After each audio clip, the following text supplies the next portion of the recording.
शांति। ओम शांति। मेरे प्रिय आत्मिक भाइयों एवं बहनों, इस विशेष श्रृंखला में आप सभी का हार्दिक स्वागत है।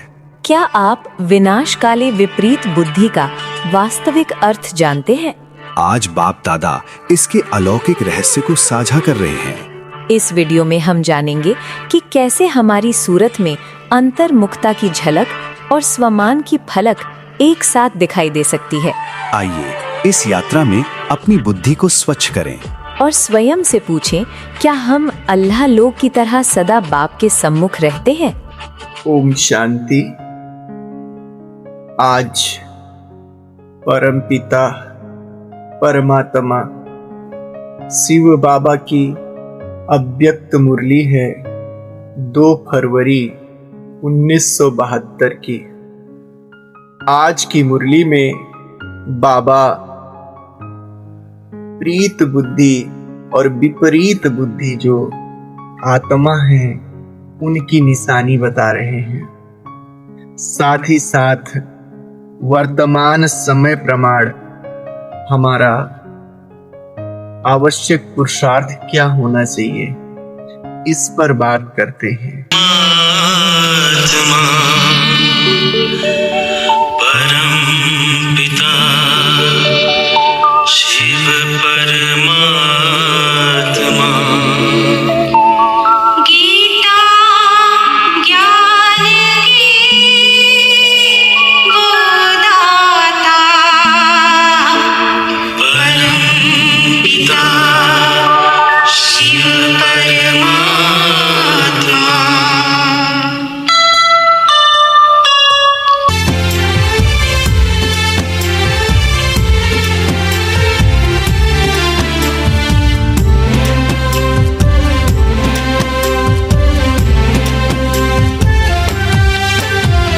संगम युग में परम पिता शिव आए हैं ब्रह्मा तन में। ब्रह्मा सो विष्णु की कहानी बैठ सुनाए मधुबन में। मुरली सुना कर देव बनाए कल्प कल्प रथ चेतन में। निराकार साकार के द्वारा मिलन मनाए मधुबन में। संगम युग में परम पिता शिव आए हैं ब्रह्मा तन में।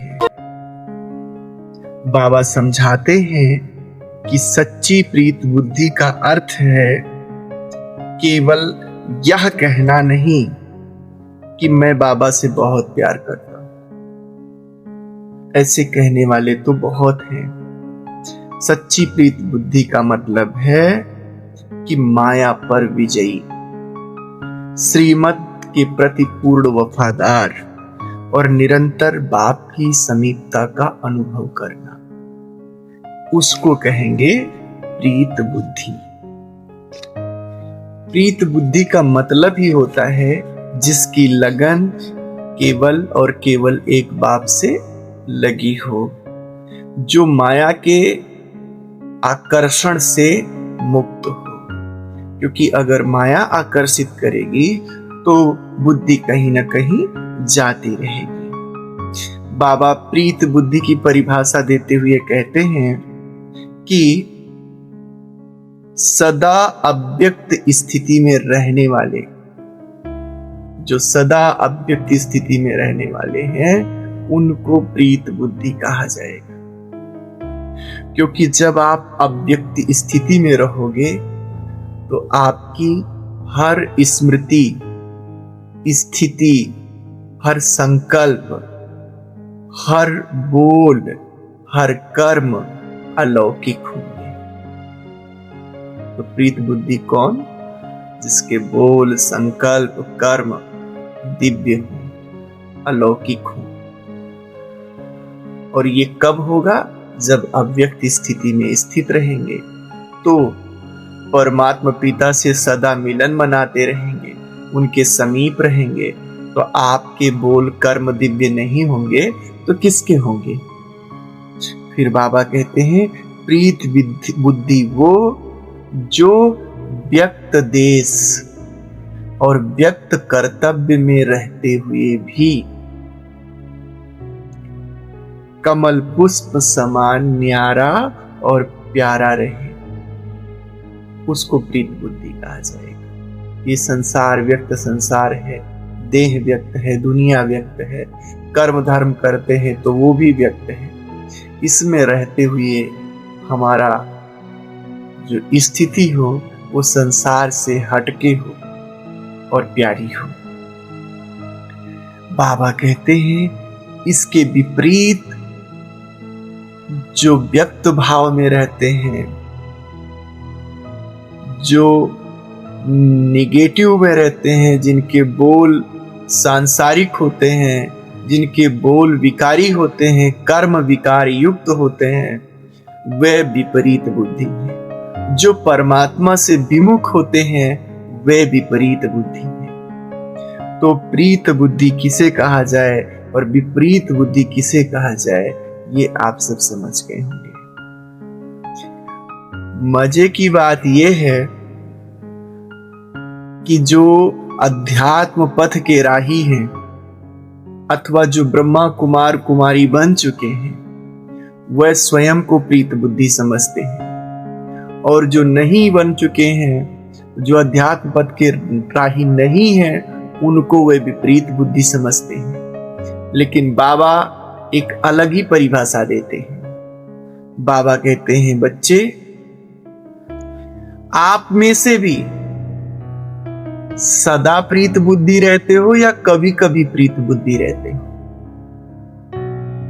कभी कभी विपरीत हो जाती है बुद्धि आपकी। तो बाबा इसमें ये चेक करने के लिए कहते हैं कि बीच बीच में चेक करो कब हम प्रीत बुद्धि हैं और कब विपरीत बुद्धि। अर्थात ज्ञान में चलते चलते, साधना के मार्ग में चलते चलते, अगर आपकी स्थिति दिव्य है, अलौकिक है, संकल्प श्रेष्ठ हैं, कर्म अच्छे हैं, बाप की याद में हो, न्यारे और प्यारी स्थिति में हो, तो समझो प्रीत।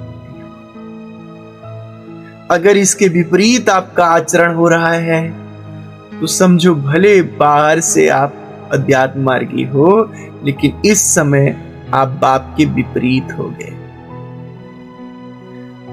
बाबा कहते हैं अगर प्रीत बुद्धि हमेशा होते तो आपकी माया से कभी हार ना होती, क्योंकि है ना प्रीत बुद्धि विजयंती। जो विपरीत बुद्धि कौरव होते हैं उनका विनाश होता है, और जो प्रीत बुद्धि होते हैं उनका तो विजय होता है। आपकी हार हुई अथवा हार हो रही है माया से, परिस्थितियों से, विघ्नों से, तो इसका मतलब यह हुआ कि आप प्रीत बुद्धि नहीं हो। अगर प्रीत बुद्धि हो तो आपकी हार हो नहीं सकती। तो हम सबको निश्चिंत बैठ नहीं जाना है कि हम तो हैं ही प्रीत बुद्धि। संसार को छोड़ के, सांसारिक जीवन को छोड़ के बाप के बन गए, अब हम तो प्रीत बुद्धि हो ही गए, ऐसा नहीं। चेक करना है कितने समय प्रीत बुद्धि, कितने समय विपरीत बुद्धि। तो बाबा निशानी बताते हैं कि जो प्रीत बुद्धि होते हैं ना, वे सदा ज्ञान सूर्य बाप के सम्मुख होते हैं। जैसे सूरज के सम्मुख होने पर सूरज की किरणें शरीर पर उतरती रहती हैं, उनकी गर्मी, उनका एहसास होता रहता है। ठीक इसी प्रकार से अगर आप प्रीत बुद्धि हैं और ज्ञान सूर्य बाप के सम्मुख हैं, तो उनका ज्ञान, उनकी करुणा, उनकी शक्तियां आपके बुद्धि में, आपके मस्तिष्क में टपकती रहें। अगर ऐसा है तब समझो आप बाप के सम्मुख हैं, बाप के समीप हैं, और आपकी इस समय प्रीति अवस्था है। अगर आप विमुख हैं तब बाप का ज्ञान नहीं चलेगा, कुछ और चलेगा, सांसारिकता चलेगा, संसार की बातें दिमाग में आवेंगी। तो ये विपरीत बुद्धि की निशानी है, ये प्रीत बुद्धि की निशानी है। बाबा कहते हैं जो प्रीत बुद्धि होगा वो माया पर सदैव विजयी होगा, माया के हर वार पर वो विजय प्राप्त करेगा। और जो विपरीत होगा निश्चित रूप से जब बाप का साथ छूटा हुआ है तो वो हारेगा। बाबा कहते हैं जो प्रीत बुद्धि आत्मा होती है उसका संबंध एक बाप से सच्चा होता है। तुम संग बैठो, तुम संग खेलो, तुम संग खाओ, तुम संग रास रच जाओ, हर कदम में वो बाप के साथ रहेगा। बाप की उसकी चेतना बाप के समीप रहेगी। जो विपरीत बुद्धि आत्माएं हैं उनका बाप से दूर दूर तक याद नहीं रहेगा। वे संसार के आकर्षण में, वस्तुओं के आकर्षण में फैले रहेंगे। तो हमें चेक करना है कि हम मान के तो नहीं बैठ गए ब्रह्मा कुमार बन गए बस प्रीत बुद्धि हो गए, विपरीत तो नहीं होते जा रहे हैं ऐसे। बाबा कहते हैं जो प्रीत बुद्धि आत्मा होगी वो बाप के मिलन में मस्त होगी। एक सेकंड जो बाप के मिलन का अनुभव होगा उसकी जन्म जन्म की प्यास को बुझा देगा। वो तृप्त आत्मा होगी क्योंकि वो अव्यक्त स्थिति में रहेगी और अव्यक्त स्थिति में रहने से बाप का अनुभव होता रहेगा। लेकिन जो विपरीत बुद्धि आत्मा होगी वो हो सूक्ष्म सजाओं को अंदर खाती रहेगी, उसके अंदर संघर्ष चलता रहेगा। बाहर से तो सब ठीक ठाक हो सकता है लेकिन अंदर से वो जिसको कहते हैं पश्चाताप की अग्नि में जलती रहेगी। अंदर से उसके अंदर कसमकस चलता रहेगा। तो ये सब सूक्ष्म सजाएं हैं। अंदर से वो परेशान रहेगी आत्मा, तो इसको कहा जाएगा विपरीत बुद्धि। बाबा कहते हैं इधर वो हर पल भगवान से मिलन मनाता रहेगा और इधर जो विपरीत बुद्धि होगा वो सजाएं, सूक्ष्म सजाएं खाता रहेगा। सूक्ष्म सजाएं एक सेकंड खाने के पश्चात पुनः उसी स्थिति, श्रेष्ठ स्थिति में आने में काफी मेहनत लगेगी उसको। तो अव्यक्त स्थिति किसे कहा जाए?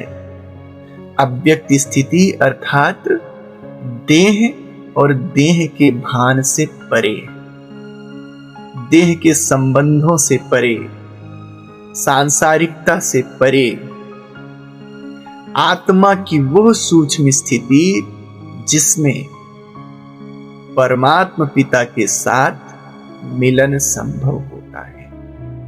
यह है अव्यक्त स्थिति। अगर आपका परमात्मा पिता के साथ योग नेचुरल लगा हुआ है तो समझो इस समय जो आपकी मना स्थिति है वो अव्यक्त है।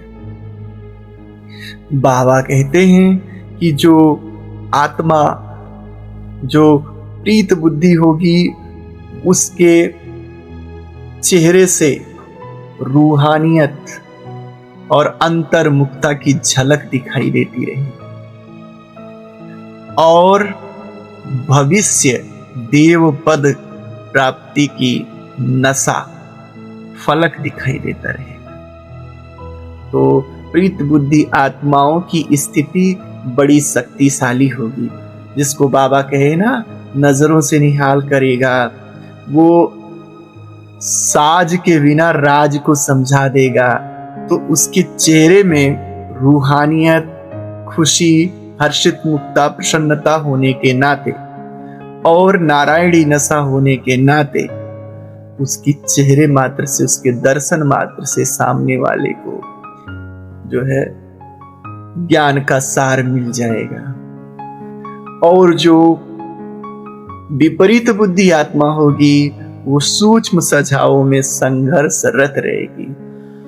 उसके चेहरे में ना तो रूहानी झलक होगा और ना ही नारायणी नशे का फलक होगा। तो यह अंतर है विपरीत बुद्धि में और प्रीत बुद्धि में। तो जब जब हम प्रीत बुद्धि रहेंगे तब तक हमारे अंदर यह बातें आएंगी। जब जब विपरीत बुद्धि होंगे तब ये सारी बातें, संघर्ष की बातें आ जाएंगी। तो ऐसे बाबा कहते हैं प्रीत बुद्धि बनो, एक तो स्वयं को पहचानो, दूसरा संसार को भी पहचानो। फिर बाबा कहते हैं कि अभी अंतिम घड़ियां आने वाली हैं, तो उस हिसाब से तैयारी करो। आप अपने को यह अंतिम जन्म नहीं समझो, बल्कि अंतिम घड़ी समझो कि हमारी अंतिम घड़ी चल रही है। तो जब अंतिम घड़ी चलती है तो उस समय व्यक्ति का दिमाग बहुत एक्टिवेट हो जाता है। वो सोचता है कम समय में अधिक से अधिक कितना पुरुषार्थ कर ले। तो ऐसे बाबा कहते हैं अगर आप अंतिम घड़ी समझोगे तो पुरुषार्थ तीव्र हो जाएगा और संसार से वैराग्य आ जाएगा। ड्रामा अनुसार अब पढ़ाई का कोर्स समाप्त हुआ और रिवाइज कोर्स चल रहा है। 71 में बाबा बोल रहे, 72 में। जब देखो जो बच्चे पढ़ते हैं लौकिक में भी, मान लो 1 महीने के बाद परीक्षा होनी है तो 1 महीने पहले पहले सारा कोर्स खत्म हो जाता है। फिर कहते हैं अब रिवाइज करा रहे हैं। तो रिवाइज कोर्स होने का मतलब कि क्या हुआ कि अब परीक्षा की घड़ियां नजदीक हैं। तो अभी बाबा कह रहे हैं ये रिवाइज कोर्स आप सबका चल रहा है, तो इसका मतलब परीक्षाएं समीप हैं। इसलिए अपने जन्म को अंतिम जन्म नहीं समझो, बल्कि अपनी ही अंतिम घड़ी समझो हर पल को, और एक्यूरेट और अलर्ट रहो। बाबा कहते हैं कर्मों की गुही गति को समझो। कर्मों की गुही गति का मतलब है कर्म और उसके फल को प्राप्त करने के मध्य जो सूक्ष्म कानून है उसको समझना, जिसके अंतर्गत वर्तमान समय में एक गलती का 100 गुणा दंड मिल सकता है। 100 गुणा दंड मिलने का मतलब क्या है? बाबा देगा नहीं, वो सब ऑटोमेटिक है। थोड़ी सी गलती हुई तो पद इतना नीचे हो जाएगा, बात ना पूछो। थोड़ा सा अच्छा हुआ, पद इतना ऊपर पहुंच जाएगा, बात ना पूछो। आजकल की जो परीक्षाएं होती हैं उसमें रैंक बनता है, तो अगर 10 का भी नंबर कम हुआ तो पता लगा हजारों लड़कों के नीचे चला गया। इसको कहा गया थोड़ी सी गलती और 100 गुणा दंड। और थोड़ा सा भी 10 भी थोड़ा सा ऊपर हुआ पॉइंट, हजारों लड़कों से आगे निकल गया व्यक्ति। यह है कर्मों की गति। वर्तमान समय के अनुसार ऐसे समझ सकते हैं। संगम युग, बाबा कहते हैं संगम युग का 1 सेकेंड कल्प के जो है सैकड़ों वर्ष के बराबर हो सकता है। इसलिए कर्मों की गहरी गति को समझो ऐसे और गफलत को छोड़ो, हर कदम सावधानी से चलो। अच्छा, ओम शांति। शांति की शक्ति से शांति जग में लानी है। शांत मन हो तन हो शीतल, शांत मन हो तन हो शीतल। ऐसी दुनिया बनानी है